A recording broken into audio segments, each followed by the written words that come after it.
The day they tore down home, the bulldozer's engine roared like a beast, drowning out my mother's sobs. Her frail body trembled as she clutched the iron fence, watching the only home she had ever known crumble under cold steel. I stood beside her, silent, fists clenched so tight my nails dug into my palms. The HOA board had deemed the house unfit after a minor code violation. They didn't care that my father built it with his own hands, brick by brick, when he returned from war. They didn't care that it was the last thing tying my mother to him. They just saw an old, ugly house in a wealthy neighborhood. And so, they took it. What they didn't know, what they couldn't know, was who I really was. I wasn't just the silent man standing next to his crying mother. I was the CEO of one of the largest real estate development firms in the state. I had built skyscrapers, transformed cities, and negotiated deals worth millions. And today, I was watching them tear apart the very home that built me. The head of the HOA,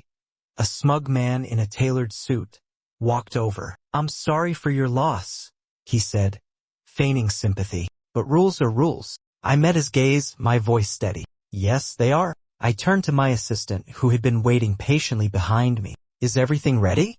She nodded. That's when the bomb dropped. I had quietly purchased every single property surrounding my mother's home. I had secured permits, lined up construction crews, and had the funding to turn this entire neighborhood into something unrecognizable. "You see," I said, my voice calm, but laced with steel, "you demolished my mother's home. Now I'm demolishing this entire neighborhood." The color drained from the HOA president's face. You can't do that." I smiled. "Yes, I can." Within months, the same people who had forced my mother out of her home found themselves receiving notices. Their properties were bought out, their homes set for demolition. And just like they showed no mercy to my mother, I showed none to them. In the end, I built something new, something better.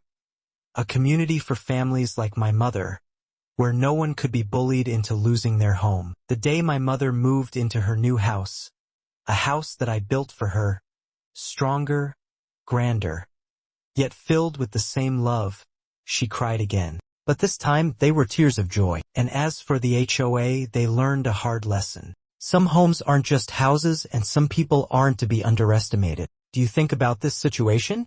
Let me know in the comments. And don't forget to like, share, and subscribe for more real-life stories that need to be heard.